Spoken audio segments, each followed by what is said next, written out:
Salut! Sunt avocat Mihai Teriș și în materialul acesta voi vorbi despre donația deghizată în dreptul civil român, împreună cu Diana, avocat stagiar.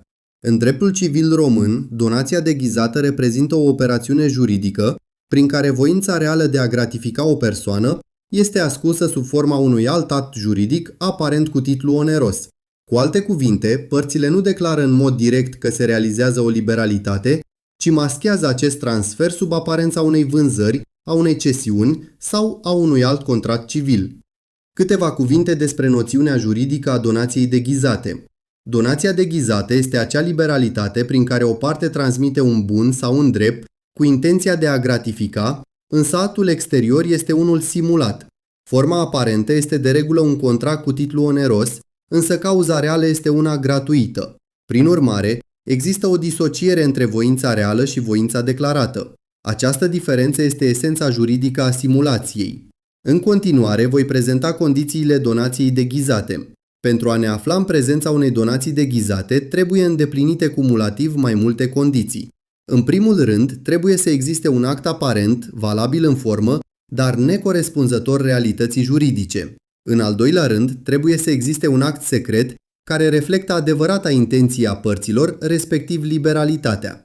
În al treilea rând, este necesară intenția de a ascunde natura gratuită a operațiunii față de terți.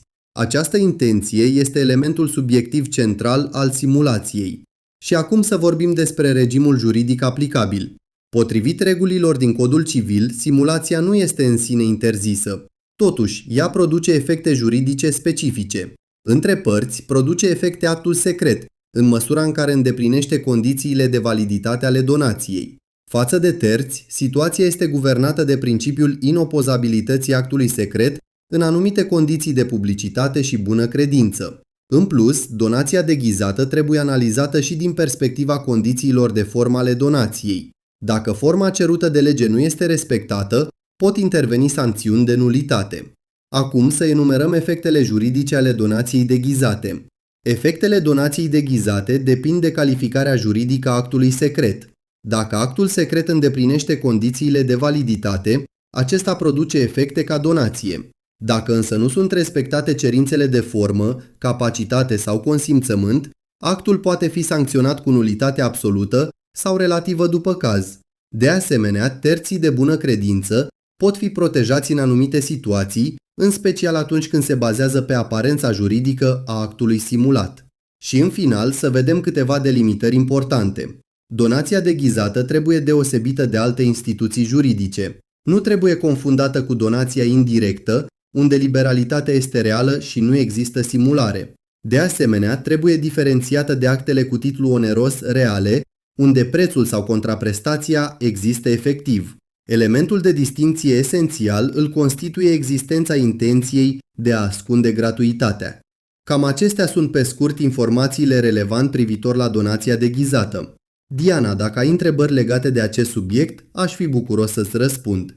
Domnule avocat, este legală donația deghizată în dreptul român? Da, donația deghizată nu este interzisă în mod expres, însă este supusă regulilor simulației și condițiilor de validitate ale donației. Ce se întâmplă dacă actul secret nu respectă forma cerută de lege? În acest caz, donația poate fi lovită de nulitate, deoarece forma este o condiție esențială de validitate în materia liberalităților. Cine poate invoca simulația donației deghizate? Simulația poate fi invocată de părți, dar și de terții interesați, în funcție de interesul juridic și de efectele urmărite.